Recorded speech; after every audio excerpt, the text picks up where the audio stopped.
তুলি আর রং হাতে নিয়ে আমি আমার জীবনকে আরও রঙিন করে তুলি। প্রতিটি ছবি আমার জীবনের একটি অধ্যায়। হ্যালো ভিউয়ার্স, আরও একটি নতুন ভিডিওতে আপনাদেরকে জানাচ্ছি অসংখ্য ধন্যবাদ ও শুভেচ্ছা। সম্মানিত ভিউয়ার্স, অবশ্যই হ্যান্ড পেইন্ট করা কাপড় অন্য কাপড় থেকে ভিন্নভাবে ধুয়ে নিতে হয়। কখনোই অতিরিক্ত গরম পানিতে ধোয়া যাবে না। কোনো রকম ঘষাঘষি করা যাবে না। জামা অথবা শাড়ি প্রথমে পানিতে শ্যাম্পু দিয়ে ভিজিয়ে রাখতে হবে। তারপর কিছুক্ষণ ভিজিয়ে রাখার পর উঠিয়ে পরিষ্কার পানি দিয়ে ধুয়ে ফেলতে হবে।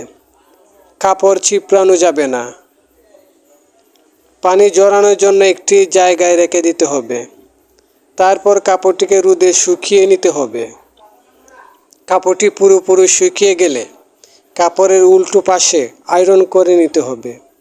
তাহলেই কাপড় এর রঙটি স্থায়ী হবে এবং আপনার কাপড়ের রং উজ্জ্বল থাকবে।